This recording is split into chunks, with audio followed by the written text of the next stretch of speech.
Hey, what's up guys? My name is Anshul and welcome back to another video on this channel. Today in this video, let us talk about iPhone 15 leaks and rumors. Well, it seems like the iPhone 15 is the most hyped smartphone of the year and we are getting closer and closer to the launch date. So I figured out it's a time to round up all the rumors and leaks that we have known so far and what we can expect from this device that is again the most hyped smartphone of this year around. So first of all, when will the iPhone 15 launch finally? Well, according to Mark Gurman from Bloomberg, who is pretty much a reliable source, the iPhone 15 event will take on September 12 or September 13 and the shipping will start from September 22. And one thing to note is that the pre-orders will begin on September 15, which is on par with what we have seen in the past release of the iPhones as well. Now, how much the iPhone 15 series will cost is another question that is over my mind at least. Well, brace yourself because this is not going to be a cheap smartphone. The iPhone 15 will have different price tags depending upon the different models and the storage options that it will be available in. But based on the iPhone 14 prices and some rumors of a price increase, we are looking at something like this. The iPhone 15 Pro could start at over $1,000 and the Pro Max could go up to $1,200 or more. That is on par with the Samsung Galaxy S23 Ultra. That is one of the most expensive Android smartphones that we have in the market right now.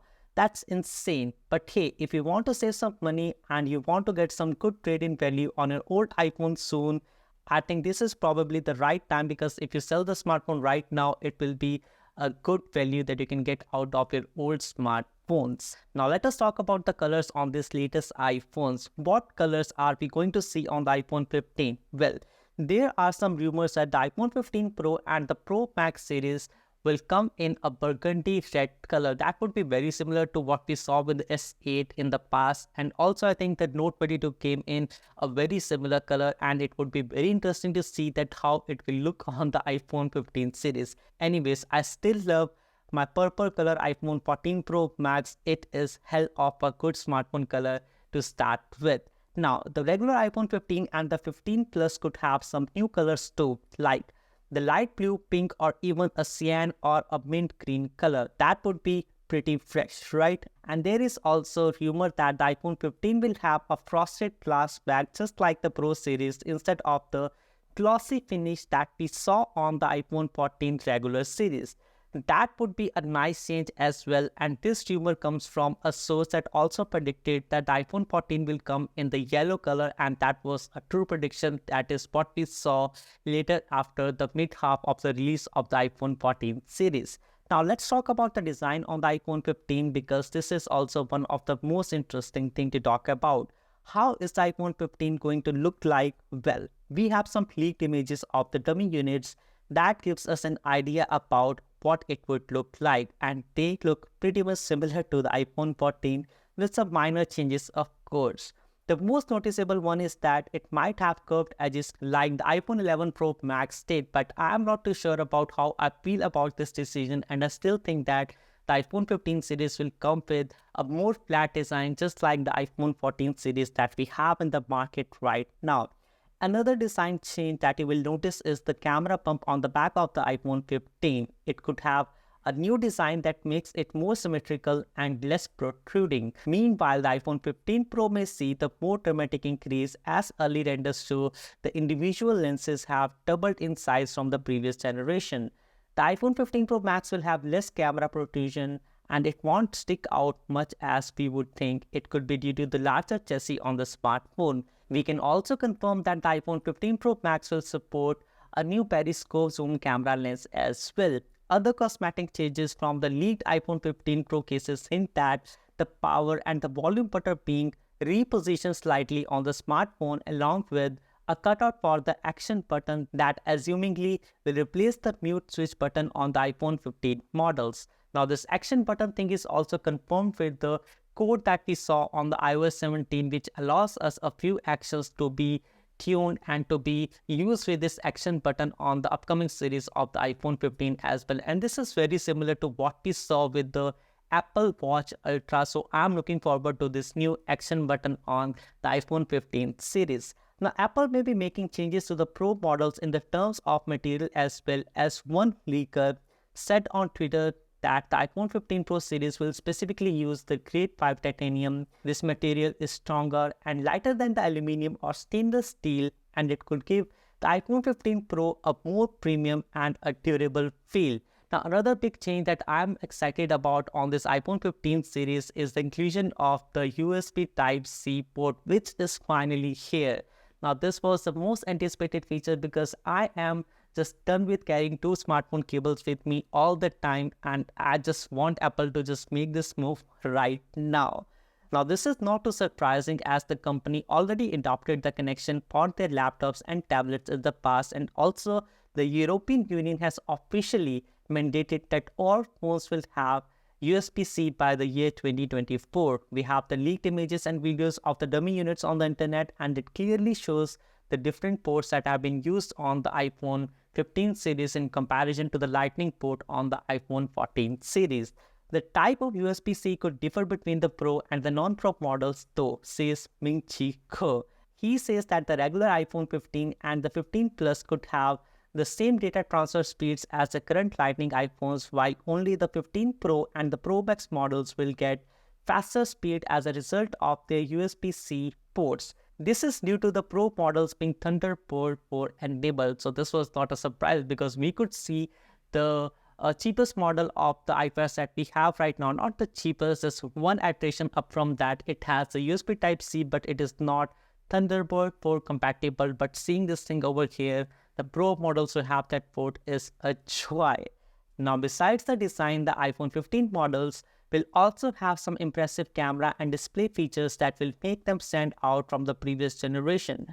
Analysts at Nomura believe that the basic iPhone 15 will get a Pro-like camera this time. This means that the main camera will be upgraded to 48 megapixels with the sensor image size at 1 by 1.5 inches.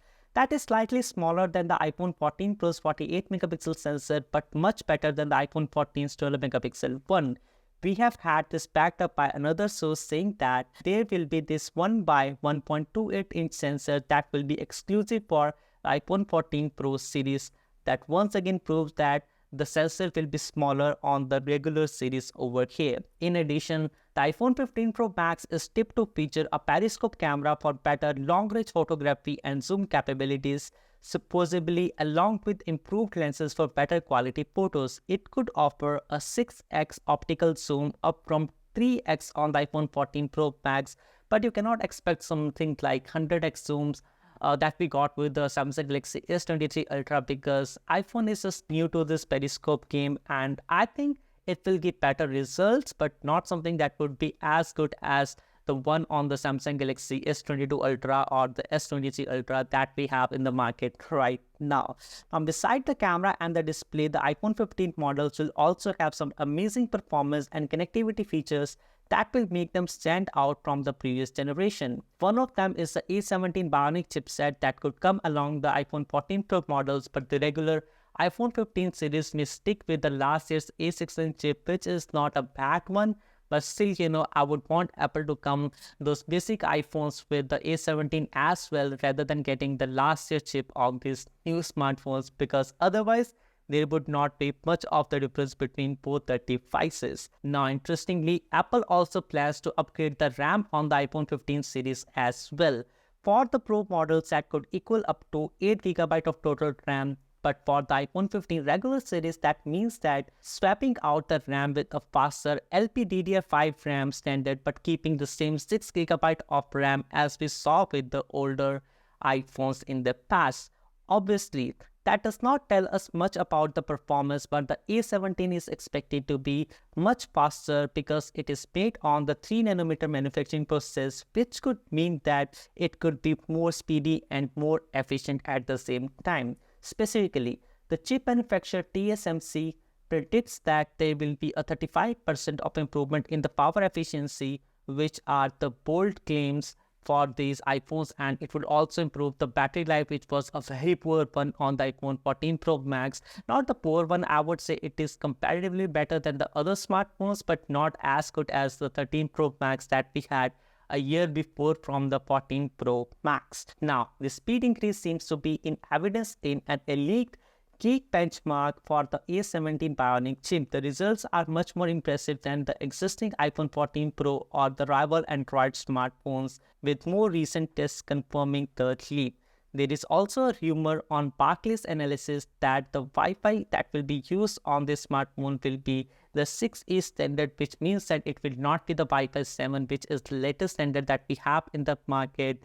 So another thing that is disappointing, but I will take it because still the Wi-Fi 6E is a very good standard to start with.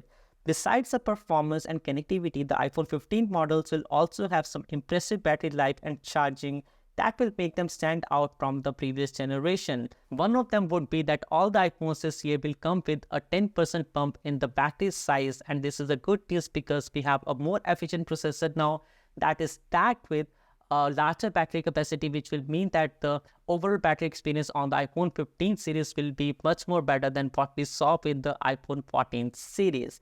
As for the charging, we expect the iPhone 15 models to support wireless charging and reverse wireless charging as well as fast wired charging. However, we don't know if Apple will increase the charging speed or keep them the same as the previous generation. If Apple takes it serious, then 45 watts should be the least standard on this iPhone 14 Pro models, as Samsung is giving hard time to these iPhones as the Pro models, or I would say the Ultra model on the Samsung, does come with a 45 watt of charging, and I could just take the regular model to come with 20 watt of charging, but hey, this is something that is to be decided by Apple and not by me. Support for the Qi2 wireless charging could also be a thing on the iPhone 15, with at least one rumor even claiming that it will match the MagSafe's 15 watt charging speeds. Now, this could mean that the new SSDs could take the advantage of the new speed suggested by mysterious MagSafe products listed on the iOS 17 beta but not currently available. So yes, that was all about this video. Everything that we know about the iPhone 15 series that is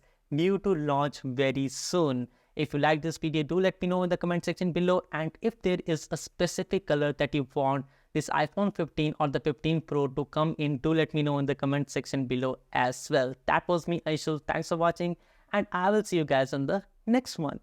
Peace.